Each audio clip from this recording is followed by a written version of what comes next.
지난번에 피카디리 극장에서 함께 했던 내용에 살을 좀 더 입히고요. 하나의 그 수업 사례 쪽으로만 해서 이렇게 정리를 해서 발표를 하도록 하겠습니다. 네.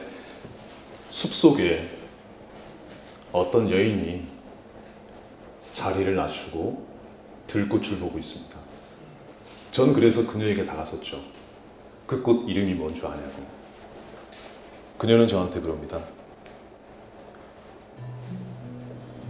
글쎄, 이 꽃 이름이 뭐지?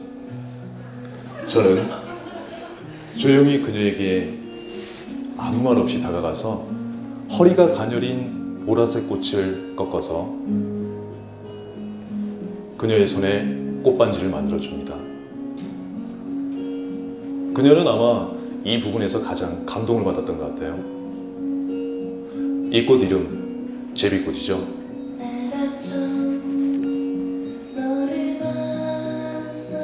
5년이 지났습니다. 절 닮은 그녀의 딸이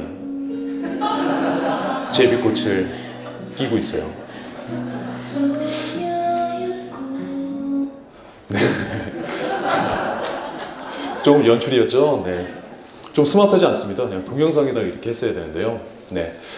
제가 이렇게 제비꽃이라고 하는 것은 바이올렛이라고도 합니다. 바이올렛에 대한 애착이 있어요. 어려서부터 겉은 이렇게 좀 머슴처럼 생겼지만요. 좀 감성적이고 여립니다. 때로는 쉽게 상처받기도 하고요. 어려서부터 자라오면서 환경 탓인 것 같아요. 이런 환경들을 접하면서 제가 교직 생활이 짧거든요. 여러 훌륭하신 선생님들, 선배 선생님들 앞에서 올해 11년 됐습니다. 그래서 마디를 지으면서 올해는 이러한 제가 가지고 있는 감성을 어떻게 교육적으로 한번 접목을 시켜볼까 해서 좋은 말들 많이 붙이지 않습니까? 그래서 저의 모든 아이디와 모든 활동에는 대부분 저의 대표 대명사가 바이올렛이에요. 그래서 이 바이올렛으로 한번 풀어가 보자. 그래서 좋은 말을 갖다 붙였어요. 그리고 제가 과년도부터 함께 해왔던 내용들을 한번 정리를 해봤고요. V는 Various고요. Interaction, Optimization, Learning, Emotion, Teaching. 네, 죄송합니다. 이걸 정리해보면 다양한 상호작용을 최적화한 살가운 교육으로 저는 다가서고 싶었어요. 살갑죠? 네. 과년도에 제가 앞서 우리가 함께 해왔던 E-러닝, M-러닝, U-러닝에 관심이 있었습니다.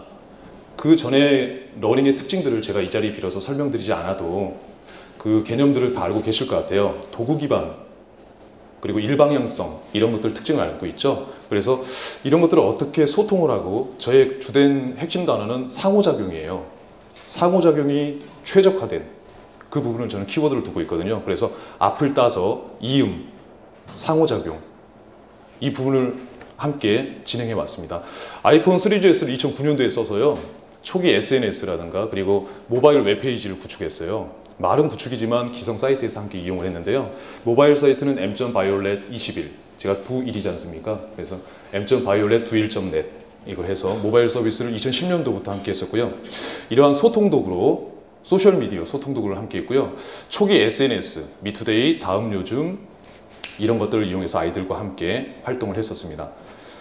그리고 1인 브로드캐스팅이라고 하죠. 당시에 2008년에는 웹캐스팅이었고요. 10년도에는 모바일 캐스팅 이런 것들도 함께 접목을 해오던 중에 올해 2012년에 스마트 교육이라는 게 저한테 다가왔어요. 스마트 교육이 대체 뭐지? 그런 고민에 빠졌습니다. 스마트폰으로 하는 교육인가? 도구를 활용하는 교육이 스마트 교육인가? 아니면 교육 방법적인 게 스마트 교육인가? 아니면 과년도부터 정책이 이렇게 다가왔던 변화된 그러한 정책이 스마트 교육인가? 이런 고민을 하게 됐습니다. 그러면서 교사와 학생 그리고 대부분 사람들은 잘 모르면서 이렇게 지내고 있어요. 그럼 저는 오늘 주제 발표인 기존에 있었던 교수학습 방법인 PBL 그리고 미션을 수행하면서 한번 그 전에 해왔던 활동과 이러한 과정들을 한번 엮어보자 라고 해서 미션을 수행하는데요. 저는 이제 과학을 가르치고 있습니다. 과학을 가르치고 있고요. 학교의 환경은 일반 학교예요. 그리고 학교의 컴퓨터실은 최신 컴퓨터, 6년 전, 5년 전 컴퓨터가 최신 컴퓨터고요. 패드 한 대도 없습니다. 다만 고무적인 건 학급에 약 70% 정도 되는 학생들이 스마트폰을 가지고 있었어요. 그래서 고무적이었습니다. 이와 같은 내용을 바탕으로 해서 1학기 과학 3학년의 4단원에 보면 대기의 성질과 날씨 변화라고 하는 단원이 있거든요. 내용 학습은 끝나고 그 다음에 마지막 활동 정리 차원에서 창의적 교과 학습 이런 쪽으로 한번 기획을 꾸려봤어요. 그 제목이 기상재해로부터 우리 고장을 지키자라고 하는 브로셔, 책자를 만드는 겁니다. 그러려면 이러한 활동들을 협력적, 나누고 소통하고 하기 위해서는 단차시의 수업으로는 이루어지지 않다고 보거든요.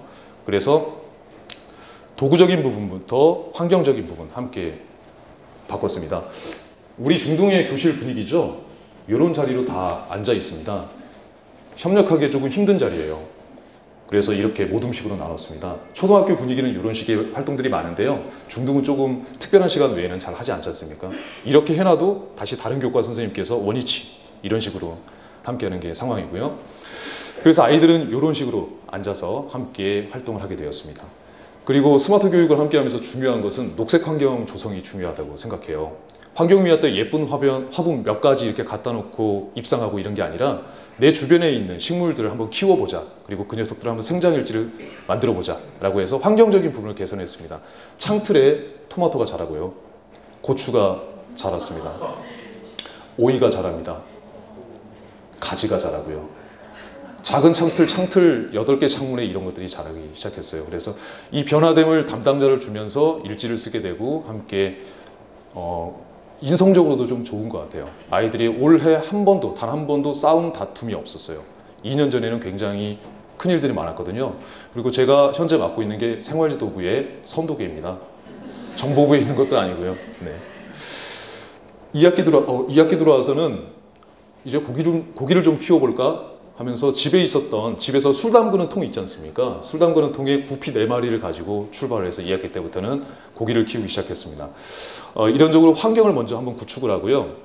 3학년 4반의 그 활동은 먼저 기획, 설계를 먼저 했습니다. 그래서 자치활동, 학습 모둠을 할 수 있는 것, 그리고 창의적인 활동, 그리고 이러한 활동들을 아우러서 온라인 학습을 함께 할 수 있는 스마트 방송으로 함께 아우를 수 있는 것, 이렇게 조직과 환경을 구성했고요. 아이들과 어떤 문제가 발생했을 때 그 문제를 협력적으로 해결하기 위한 도구를, 유사한 도구들이 되게 많아요. 마이크로소프트에도 있고요.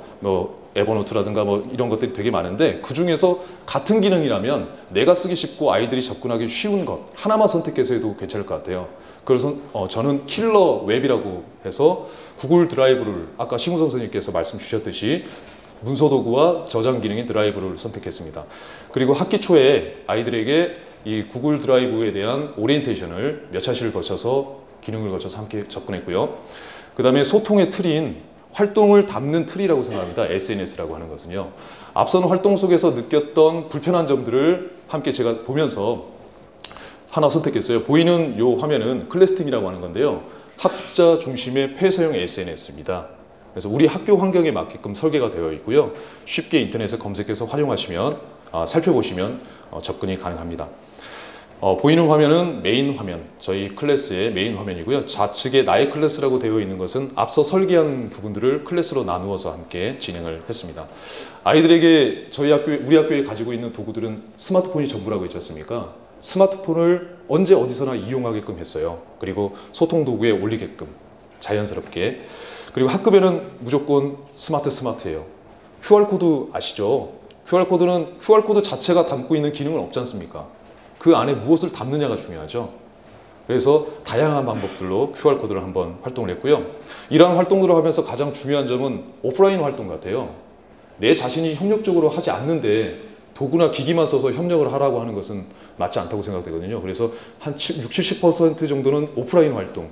제가 관련된 이런 활동들을 하지 않았습니다. 근데 스마트 교육이라든가 이런 맥락을 조금 살펴보면서 이런 활동의 중요성을 좀 느끼게 됐고요. 그리고 아이들이 오프라인 활동을 함께 하는 거고요. 이 자리도 스마트 콘서트죠. 학급에도 스마트 콘서트를 합니다. 매달 21일. 무슨 날일까요? 두일데이죠. 네, 두일데이 날 스마트 콘서트를 함께 합니다. 그래서 학급에서 키웠던 토마토를 검도하는 아이가 있었어요. 진검을 가지고 와서 공중에서 자르기도 하고, 그러니까 주변에 있는 도구들로 함께 나눴습니다. 그래서 아이들은 이런 식으로 좋아하게 됐고요. 앞서 말씀드린 학교에서의 활동들을 아우르는 매주 토요일 9시 30분부터 10시 30분까지 학교 일과 때로는 진행했던 미션들을 수행하면서 함께 상호작용을 할 수 있는 인터넷 웹 모바일 방송을 함께 진행을 했습니다. 이 부분은 넘어가도록 하겠습니다. 그러면 앞서 지금 제가 수업 사례 발표를 말씀드리잖아요. 먼저 미션을 전체 학생들에게 공지를 합니다. 그리고 두 번째로는 모둠끼리 어떤 미션인지 파악을 하고요. 세 번째로는 이탈되는 학생을 방지하기 위해서 각 개별의 역할을 모둠에서 정하고 모둠명도 정하고 이런 식으로 전통 수업의 한 방법이죠. 그 다음에 이와 같은 방법을 통해서 온라인, 오프라인 계속 순환적으로 진행을 하면서 최종적인 결과, 이 평가는 제가 하기가 너무 힘들어요. 왜냐하면 아이들이 장시간 동안 다 같이 협력적으로 했는데 그 평가하는 기준이 명확하지가 않지 않습니까? 그래서 저는 뒤로 빠지는 거죠. 중간중간 단계에서 저는 스캐폴딩만 해주고 아이들은 저는 빠지고 아이들이 공개, 개방형, 참여형 평가를 함께 진행을 하게 됐습니다. 그래서 앞서 말씀드린 내용은 먼저 오프라인 교과 수업을 하고 미션을 던지고 그 다음에 오프라인 활동을 하고 다시 거기서 나온 산출물을 바탕으로 해서 온라인 활동을 하고 온라인에서 SNS와 구글 문서도구를 이용을 해서 협업을 하고 다시 나온 산출물을 바탕으로 해서 오프라인 활동을 하고 그리고 해서 최종 산출물을 만들어서 공개평가, 발표, 창의적인 도구 이와 같은 방법을 진행했습니다. 그래서 구글 문서도구를 통해서 개방형 문서를 만들어서요. 학생들에게 오늘 미션은 무엇이다 라고 하는 것을 알려주고요. 클래스팅에 올립니다. 클래스팅에 올려서 함께 휴대폰으로 보여지는 화면이고요. 그 다음에 절차도 구글 문서도구를 이용을 해서 공개형 문서로 해서 함께 진행을 했고요. 평가 부분, 어떤 부분의 평가? 저는 이제 협력적인 부분을 좀 강조했어요. 그리고 창의적인 결과물, 그런 것들을 강조를 해서 아이들에게 진행을 했습니다.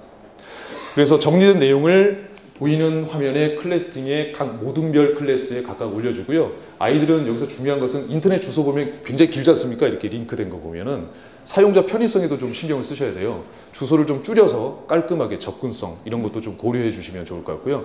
그래서 책자 만들기 방법과 그리고 아이들이 온라인 공동 글쓰기, 구글 문서 도구를 보면 공동 글쓰기를 할 수 있는 그 문서를 만들어서 함께 제공을 했습니다. 아이들은 그 SNS를 쓰게 되면 활동들을 그대로 올리라고 했거든요. 올리게 되면 처음부터 끝까지 보면 스토리지화 되지 않습니까? 그 스토리지화 될 수 있고요. 옆에 보이는 화면은 카카오톡 잘 알고 계시죠? 카카오톡은 SNS일까요? 아닐까요? 카카오 스토리가 나오면서 SNS로 가게 되겠죠. 하지만 카카오톡 자체는 IMS죠. 인스턴트 메시지. 그렇죠. 하지만 SNS로 쓰게 되면 생활을 담는 그릇은 잘 되지만 즉각적인 반응들은 조금 부족해요. 그걸 대기하고 있어야 되지 않습니까? 그래서 아이들은 카카오톡을 소통도구로, 즉각적인 소통도구로 썼고 클래스팅은 그 활동의 전반을 담아두는 그러한 도구로 사용하게 됐습니다. 미리 활동을 하기 전에 각각의 모둠의 활동 보고서를 만들고요. 안내 책자를 구글 문서 도구를 이용해서 만들고요. 지금 보이는 화면은 아이들이 협력적으로 함께하고 있는 겁니다. 좌측에 보이는 우측이죠. 우측으로 보이는 채팅창은 아이들이 현재 채팅을 하면서 왼편에 보이는 그 문서를 작성하고 있는 거예요. 1모둠이 레인보우 팀인데요. 활동성이 가장 적은 팀이에요.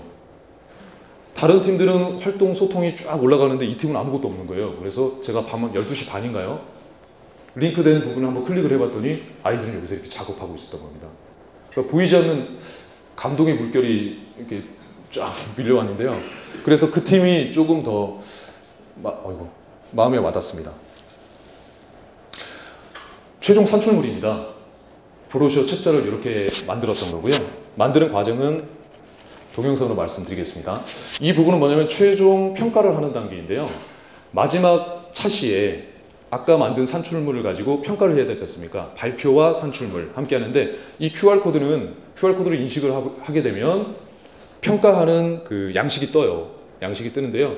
이것은 수업 전, 발표 전에 공개를 해서 모든 구성원에게 형평성에 맞게끔 스마트폰 세대 제한을 두고 자기 모둠의 장단점 그리고 우수 모둠을 선택해라 라고 했습니다. 그래서 이런 식으로 QR코드를 인식을 하면 이렇게 만들 수 있고요. 이 만드는 것은 굉장히 간단하죠. 구글 문서도구에 공짜로 다 만들 수 있는 거죠. 그러면 평가 과정을 한번 짧은 동영상으로 한번 살펴보도록 하겠습니다.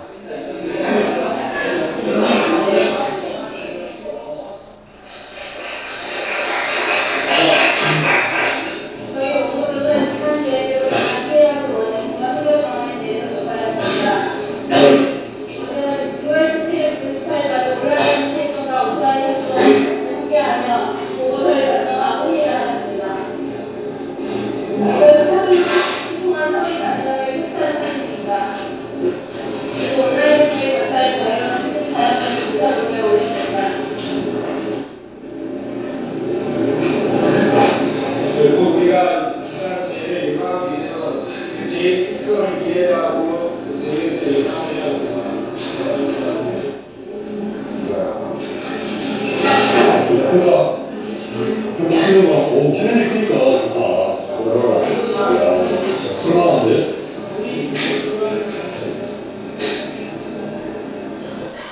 네, 이런 식으로 평가를 하게 되면 각 모둠별로 스마트폰 세대를 정해주고요. 왜냐면 여기서 중요한 건 아까 앞서 말씀드린 디바이드 문제 있지 않습니까?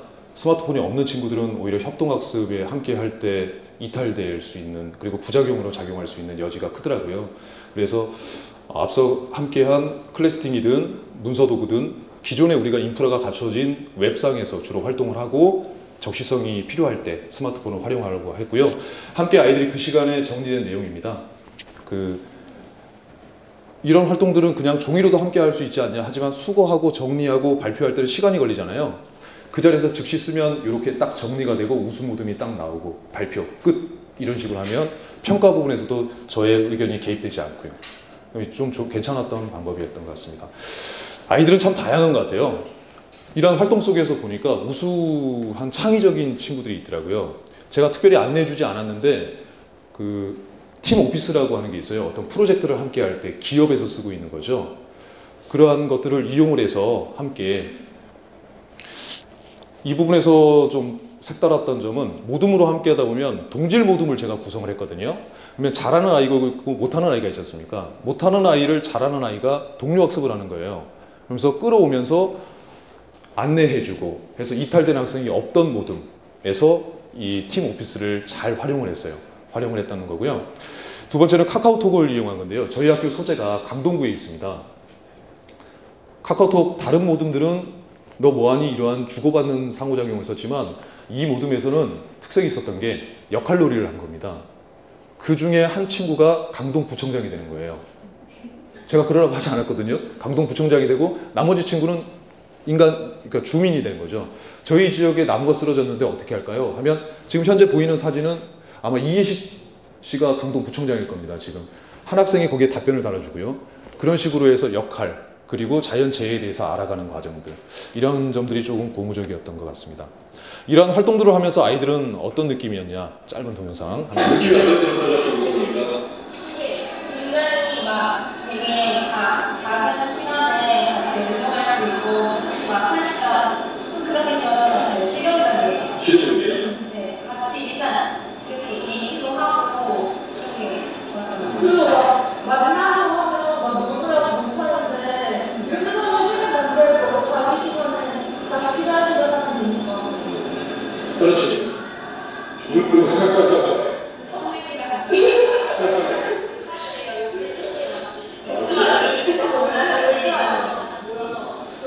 이렇게 알고 있는데 과학 시간이랑 함께 했는데 다른 국가에도 만약에 수행평가가 있다라고 하면 이런 방법을 쓰고 싶어요? 네. 훨씬 네, 같은 모둠이면 좋은 것 같아요.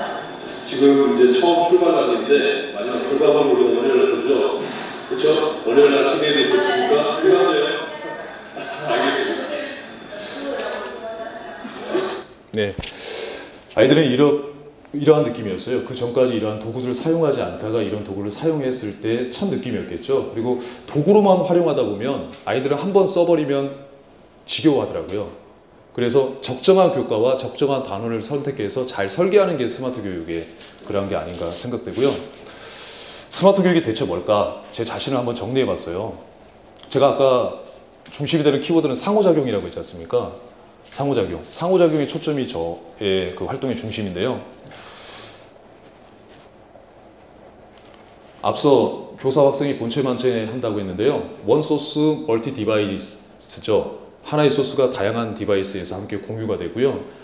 저장, 즉 클라우드 컴퓨팅을 통해서 다양한 활동들을 함께 할 수 있는 게 스마트 교육이 아닌가 하는 생각을 해봤고, 이러한 것들을 일반화시킨다는 건 문제가 있는 것 같아요. 왜냐하면 학습자 자체가 다 다양하지 않습니까? 학교 자체도 다양하고, 근데 어떤 틀 안에 집어넣는다는 건 좀 문제가 있고요. 그래서 우리 학교, 우리 환경에 맞는, 그리고 우리 아이들, 제가 가진 특성에 맞게끔 함께